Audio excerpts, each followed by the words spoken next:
Hello everyone, this is Aiden with Aiden Plays Games, and today we'll be discussing my thoughts and opinions on the new free-to-play MMORPG Throne and Liberty.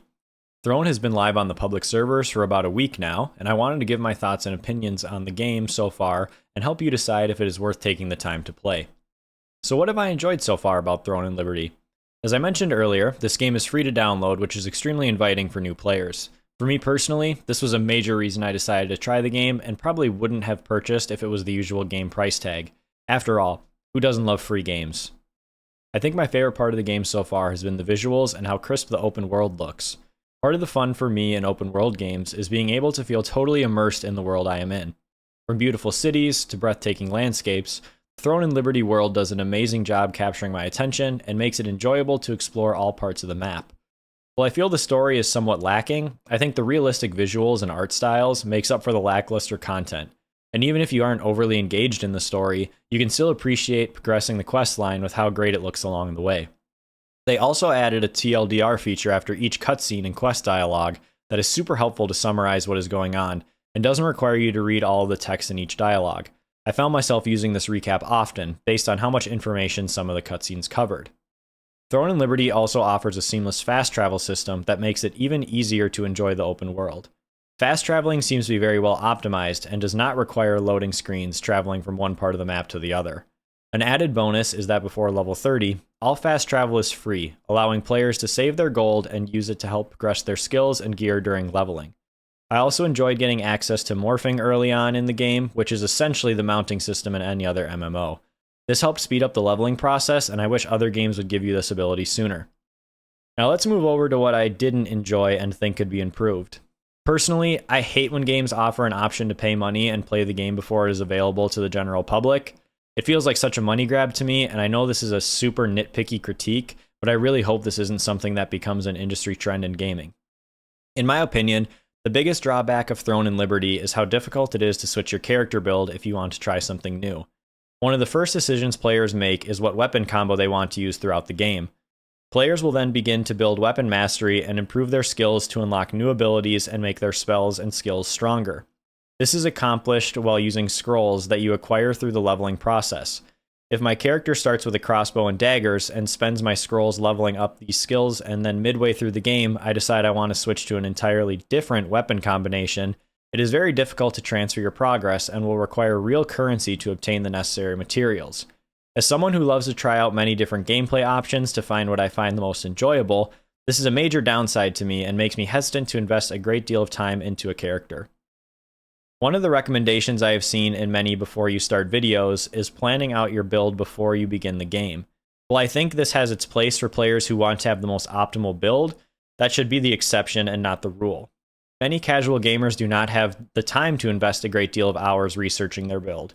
Part of the fun of gaming is figuring things out on the fly and making adjustments based on your playthrough experience and what you find fun. I can't tell you how many times I've switched my class in other MMOs because I wanted to try a different flavor of the game, but in Throne and Liberty, you don't have that luxury unless you want to start from scratch on a new character. A major disappointment that I had while playing was the leveling experience. In previous MMOs, leveling has been my favorite part of the genre, even more than max level endgame content. I felt the main storyline quest wasn't very engaging, and overall felt lost with many of the side quests. Do not even get me started on the quest log in this game and how cluttered and unreadable it is. Throughout leveling my character, I felt I had to farm contracts to get enough XP to continue the main storyline quests, since there is a minimum level requirement to continue to the next chapter. I would much rather have the ability to take on the quest slightly underleveled and rely on my mechanics and gameplay to overcome the level difference instead of not even getting to attempt them at all. I think this could have been subsidized with more dungeon options per level instead of the one group dungeon that unlocked each 10 levels.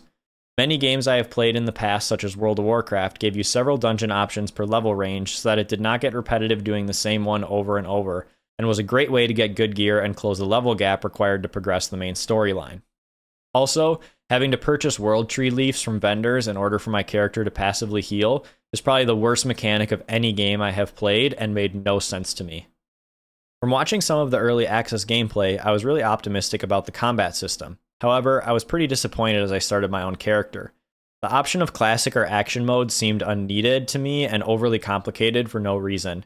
I think action mode would have been much better if it followed the New World combat system with mouse aiming and having to skill shot your abilities. To me, it seemed like a worse version of classic mode that didn't make any sense for me to use. I keep hearing, combat gets better at level 50 and it's less clunky, but why am I required to put 100 hours into the game in order to have fun with the combat? To me, that doesn't make any sense. Another major pet peeve I had was morphing depleting my combat stamina bar. It was extremely frustrating running around from mob to mob and beginning the fight with no stamina. Many other games that I have played do not have a mounting stamina and let you stay on and ride as long as you want. Implementing this would be a major quality of life improvement. Also, making it more clear which unit I am targeting would be a major help for large-scale PvP or PvE fights. I lose track of the little triangle of who I am hitting, which is very annoying during combat. Speaking of morphing, that could be greatly improved with some animation and transition improvements. Switching from human to morph form didn't feel seamless, and honestly I think I would prefer a more traditional mounting system instead of morphing. I enjoy getting to see my character wearing my hard-earned gear, riding an awesome mount instead of transforming into a wolf. Aside from morphing, the vaulting and grappling is very clunky. I don't enjoy using the grapple as it seems to constantly break my camera and get stuck on terrain. Making this more reliable would greatly improve the leveling experience, considering there are so many jumping and puzzle quests that rely on the movement system. My last major gripe with Throne is the pay-to-win system. I am all for free games allowing players to use real currency to obtain cosmetic upgrades such as armor or weapon skins, but letting them use currency to more quickly progress their character is where I draw the line. I understand gaming today has trended towards some sort of way to make money post-launch, but again, keep that strictly to cosmetics. After outlining the pros and cons of Throne and Liberty, I would give it a 4 out of 10 for my final rating. As I mentioned before, the game is extremely beautiful and the open world is amazing to traverse. However, I was overall pretty disappointed throughout my playthrough. I felt like I was forcing myself to level my character in order to get to the long-awaited max level for the game to be enjoyable, but after almost 30 hours, I couldn't get myself to play anymore. As someone who loves the leveling process in MMOs, I was extremely disappointed that I couldn't even force myself to reach max level. Although I didn't get to experience the endgame content, which could cause me to raise my rating and enjoy the game more, I feel if I couldn't even get myself to make it there, that really says something about my opinion of the game. I would recommend checking out other MMO games instead of investing all of your time into this one. That summarizes my experience with Throne and Liberty. Let me know in the comments your thoughts and if you agree or disagree with any of the topics I outlined in this video.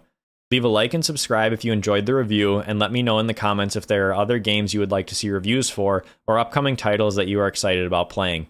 Don't just play games, master them. Subscribe and level up with Aiden Plays Games.